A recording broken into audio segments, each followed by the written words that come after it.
Okay. ఇంకొక website అనుకున్నా. ఒక వెబ్‌సైట్‌లోన ఇంకొక వెబ్‌సైట్ ఉండేదే I frame. Okay.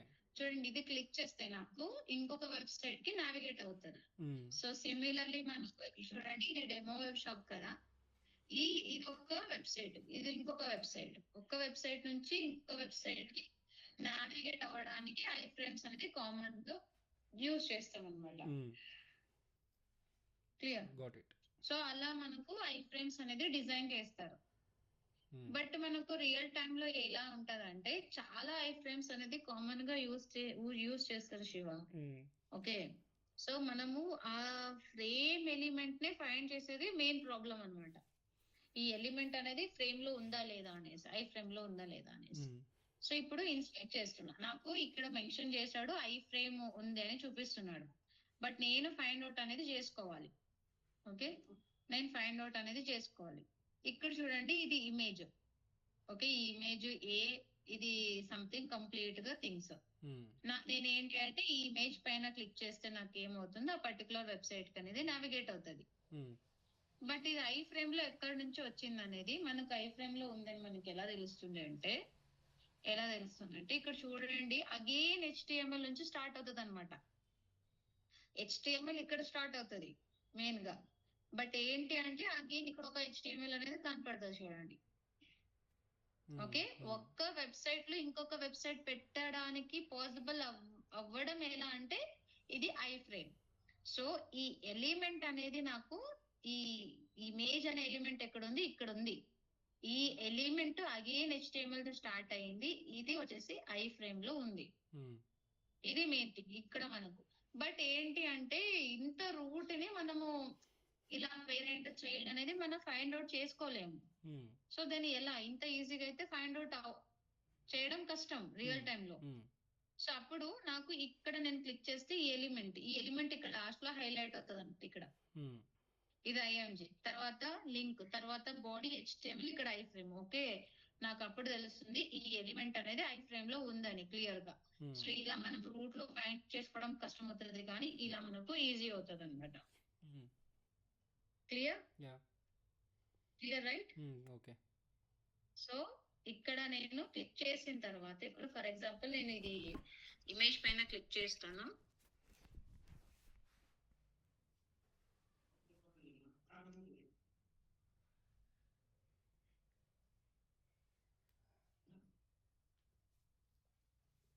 MG square bracket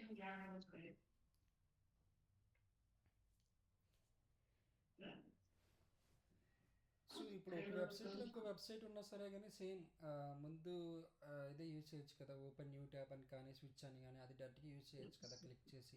అవును, యూజ్ చేయొచ్చు. మరి ఐ ఫ్రేమ్ యూజ్ చేయొచ్చు కాన్సెప్ట్ వచ్చింది ఇక్కడ. బట్ మెయిన్ థింగ్ ఏంటి అంటే యూజ్ చేయొచ్చు. ఓకే, సో ఫర్ ఎగ్జాంపుల్ ఇది ఉంది కదా, ఈ ఎలిమెంట్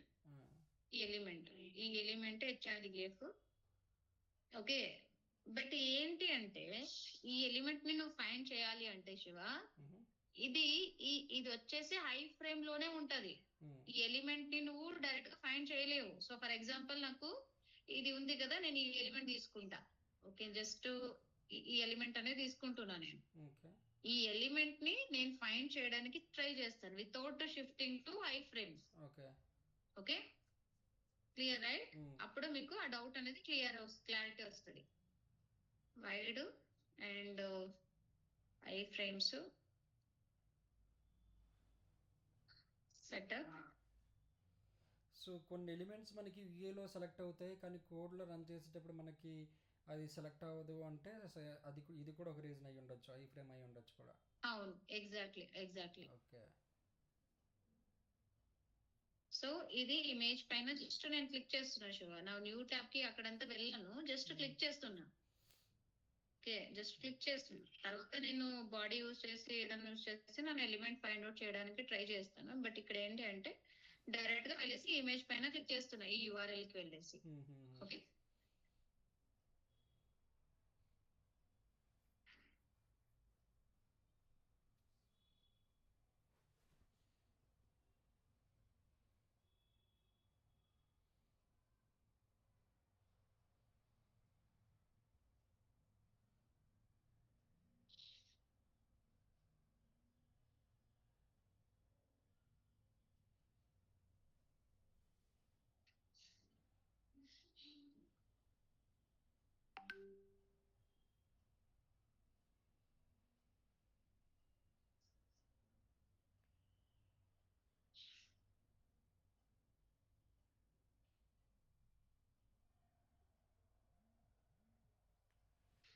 ఓకే, చూడండి నాకు క్లిక్ అవ్వలేదు.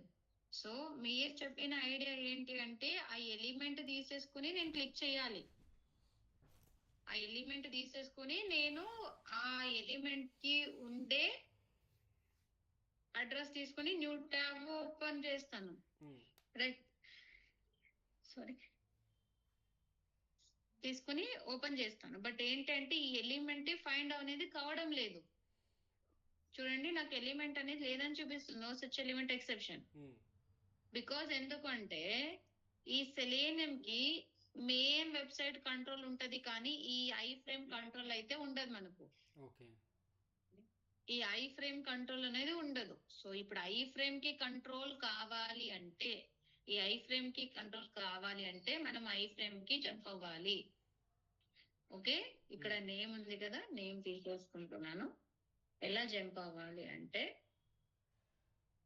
Driver dot switch to frame. Okay, ఇది ఫ్రేమ్. ఇప్పుడు చూడండి మనకు క్లిక్ అవుతుంది. ఇప్పుడు నాకు ఎలిమెంట్ అనేది ఫైండ్ అయితేనే కదా నేను న్యూ ట్యాబ్ కి జంప్ అవ్వడమో ఏదో చేస్తాను. బట్ ఇక్కడ నాకు ఏంటి అంటే నాకు న్యూ ట్యాబ్ కి జంప్ అవ్వడం కాదు కదా, న్యూ ట్యాబ్ కి జంప్ అవ్వడం కాదు కదా, ఎలిమెంటే ఫైండ్ అవ్వడం లేదు. సో అది మెయిన్ ప్రాబ్లం. ఓకే,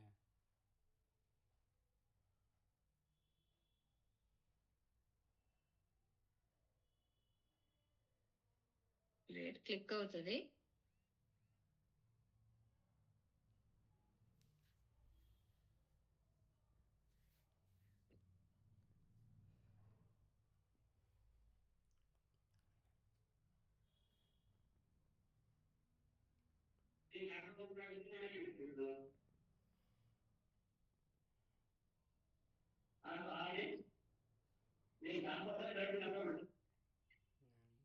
ఓకే, ఇప్పుడు నాకు క్లిక్ అయింది. మీరు షిఫ్ట్ అన్ అవ్వండి, లేదు అంటే కూడా లేదు. క్లియర్? సో ఇప్పుడు మనం ఏంటి అంటే ఐ ఫ్రేమ్ కి జంప్ అయ్యాం. ఇప్పుడు నేను ఇక్కడ టైప్ చేయాలనుకుంటున్నా, ఈ ఎలిమెంట్ లో టైప్ చేయాలనుకుంటున్నా. ఓకే, ఇది నాకు ఇక్కడ డంప్ అయ్యా, ఇక్కడ వచ్చానంటే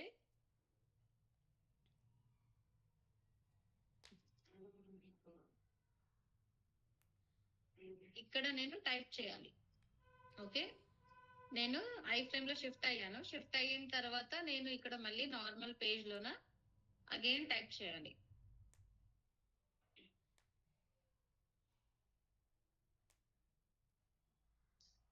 ఓకే, ఇక్కడ నేను టైప్ అనేది చేయాలి. చూద్దాం ఇది పాసిబుల్ అవుతుందో లేదు.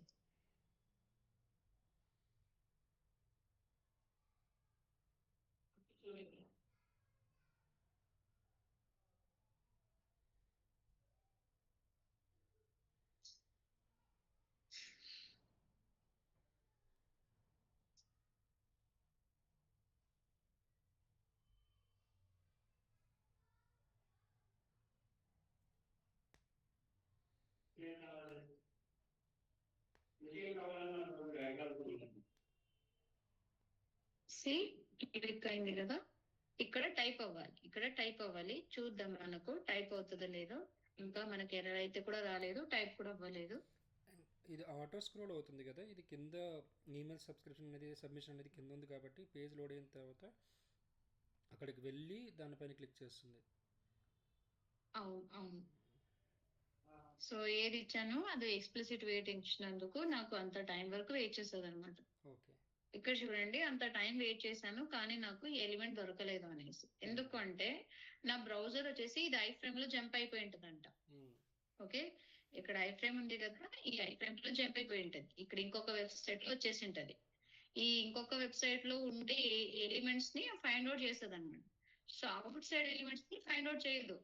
ఇక్కడ నాకు ఏ ఎలిమెంట్స్ ఉంది, పి ఉంది, ఐ ఐ ఫ్రేమ్ లో హెచ్టిఎంఎల్ ఉంది, హెడ్ ఉంది, ఈ దీంట్లో ఉండే వర్క్ చేస్తాను నేను, అవుట్ సైడ్ కి లేదు.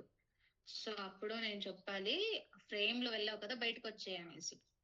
ఫ్రేమ్ నుంచి బయటికి రావడానికి driver dot switch to default context. ఇది ఐ ఫ్రేమ్ నుంచి బయటికి రావడానికి.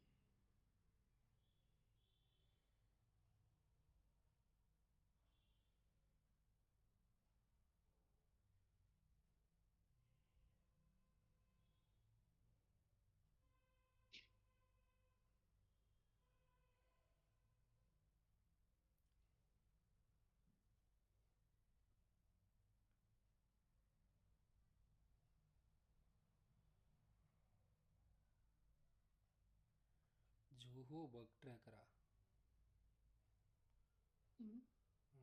జోహో బగ్ ట్రాకర్ ఏమైనా ఐడియా ఉందా మీకు అది? జోహోనా? జోహో బగ్ ట్రాకర్ అని టాప్లో ఉంది ఒకటి. ఓకే, లేదు. జోహో తెలుసు, బట్ నో ఆన్సర్. ఓకే, చూడండి ఇక్కడ మనకు ఎంటర్ అయింది ప్రీవియస్. సో ఇక్కడ ఐ ఫ్రేమ్ అనేది సెలెక్ట్ చేసి మళ్ళీ దాని నుంచి ఎందుకు బయటకు వచ్చాము? అప్పుడే వర్క్ అవుతుంది. ఇక్కడ చూడండి, ఇక్కడ అంటే ఇది మెయిన్ విండో. ఈ మెయిన్ విండో లోపల ఇంకొక ఐ ఫ్రేమ్ ఉంది. ఇక్కడ నుంచి ఇక్కడికి జంప్ అయ్యాం అనమాట. మెయిన్ విండో నుంచి ఐ ఫ్రేమ్ లో జంప్ అయ్యాం. మళ్ళీ ఐ ఫ్రేమ్ నుంచి కూడా బయటికి రావాలి. వేరే వేరే ఎలిమెంట్స్ పైన వర్క్ చేయాలి అంటే ఐ ఫ్రేమ్ లో కాకుండా బయట, అప్పుడు డ్రైవ్ డాట్ డిఫాల్ట్ కాంటెక్స్ట్ అనేది కామన్ గా యూజ్ చేస్తాం. అప్పుడైతే బయటకు వస్తేనే మనకు పాసిబుల్ అవుతుంది రిమైనింగ్ థింగ్స్ వర్క్ చేయడానికి. Okay, that's it. ఇంకా మెయిన్ థింగ్స్ ఏమున్నాయంటే లింక్స్ హ్యాండిల్ చేయడం, అండ్ తర్వాత scroll bar, and also JavaScript executor work చేయడం, అండ్ డేటా పిక్. డేటా అయిపోతే పిక్కర్. ఓకే, డేటా పిక్కర్ అంటే నేను date pick. Date pick. Okay, particular నేను ఈ పర్టికులర్ డేట్ అని సెలెక్ట్ చేసుకోవడం. ఇది ఇప్పుడు నేను 2025 26 ఏదో ఇచ్చింటాను. ఇక్కడ వెళ్ళేసి ఆ పర్టికులర్ ఇచ్చిన ఇది సెలెక్ట్ అవ్వాలి. ఒకవేళ ఇక్కడ మనకి డేట్ అనేది హార్డ్ కోడెడ్ కాకుండా ఆల్వేస్ కరెంట్ డేట్ సెలెక్ట్ చేసుకోవాలంటే, కరెంట్ డేట్ సెలెక్ట్ చేసుకోవాలంటే నో ప్రాబ్లం కదా శివ. డైరెక్ట్ గా మనము ఇక్కడ నేను బ్యాక్ ఎండ్ ఆటోమేషన్ ఇక్కడ క్లిక్ చేస్తే నాకు కరెంట్ డేటా వచ్చేస్తుంది. ఓకే, ఇందులో ఒకవేళ కనుక ముందు డేట్ కి ఫార్వర్డ్ బ్యాక్వర్డ్ వెళ్ళాలంటే అవుతుందా? అవును. సో అది మనం లాజిక్ అనేది రాయాలి. ఓకే, ఎలిమెంట్ ఫైండ్ చేసేసి రాయడం, అది నేను నెక్స్ట్ క్లాస్ లో చూపిస్తా. అంటే కరెంట్ డేట్ అంటే ఓకే, ఏపీ ఆటోమేషన్ అయితే కరెంట్ డేట్ -1 ఇలాంటివన్నిటికీ మనం ప్రీ రిక్వెస్ట్ లో రాసుకోవచ్చు రిప్లేస్ చేసుకొని. కానీ ఇక్కడ యూఏలో కాబట్టి ఆల్వేస్ అది కొన్నిసార్లు డిజేబుల్ అయిపోవచ్చు. యూఏలో అదే మెయిన్ డ్రాబ్యాక్ అవుతుంది అనుకుంటా. యూఏలో అయితే కరెంట్ డేట్ ప్లస్ మోస్ట్లీ సినారియోని బట్టి అది డిపెండ్స్ అపాన్ ద రిక్వైర్మెంట్ ఉంటది శివ. అండ్ ఎలా అంటే ఇప్పుడు చూడండి, మేక్ మై ట్రిప్ ఇవన్నీ ఉన్నాయి కదా, ప్రీవియస్ వి మనం వెళ్తే అవన్నీ డిసేబుల్ అయి ఉంటది. అప్పుడు మనం కండిషన్ అని చెక్ చేస్తాం అనమాట, డిసేబుల్ కాదా. డిసేబుల్ అయితే మనకు టెస్ట్ పాస్, లేదు అంటే లేదు. సో ఫీచర్ డేట్స్ అనేది ఉండాలి. ఓకే, అలాంటప్పుడు కొన్ని సంథింగ్ ఇప్పుడు చూడండి, బ్యాంకింగ్ అప్లికేషన్ లో నాకు స్టేట్మెంట్ తీయాలి అంటే ప్రీవియస్ మంత్స్ కావాల్సి వస్తుంది, నెక్స్ట్ మంత్స్ ది ఉండదు. సో అదొక type of scenario. Based on మనకు అప్లికేషన్ బట్టి మనకు సినారియోస్ అనేది వస్తాయి అన్నమాట. ఓకే, కొన్నిసార్లు అన్ని డేట్స్ అన్ని ఓపెన్ లో ఉంటాయి. లైక్ ప్లాట్ రిజిస్ట్రేషన్ ఎప్పుడైంది అని ఉంటుంది. అలాంటి ఈ రోజు అయి ఉండొచ్చు, పాస్ డేట్ కూడా అయి ఉండొచ్చు. అలాంటప్పుడు ఫ్యూచర్ డేట్ అనేది బ్లాక్ అవుతుంది. కరెంట్ డేట్ పాస్ డేట్ అనేది ఎనేబుల్ అయి ఉంటుంది. అలాంటప్పుడు మనం పాస్ డేట్ ఏదైనా సెలెక్ట్ చేసుకోవాలంటే మంత్ ఇయర్ చేంజ్ అయ్యి స్విచ్ చేస్తూ మళ్ళీ పెట్టాల్సి ఉంటుంది. అది ఎలా హ్యాండిల్ చేస్తాం కూడా కవర్ అవుతుందా? అదంతా నేను ఒక్క ప్రోగ్రామ్ రాస్తాను. ఆ ప్రోగ్రామ్ వచ్చేసి మీకు ఏదనే కావాలో దానికి వర్క్ అవుతుంది. ఒక్కటే ప్రోగ్రామ్. ఆ ఒక్క ప్రోగ్రామ్ మీకు ఫార్వర్డా బ్యాక్వర్డా లేదా నీ కరెంట్ ఇయర్ మంత్ నీకు ఏది కావాలో అది ఇచ్చేస్తే కూడా వర్క్ అయ్యేలాగా ఇస్తా. ఓకే, అండ్ వెబ్సైట్ లో మల్టిపుల్ లింక్స్ ఉంటాయి కదా, ఎలా హ్యాండిల్ చేయాలి ఏంటి అనేది అవన్నీ ఎక్స్ప్లెయిన్ చేస్తాను ఇక్కడ. ఓకే,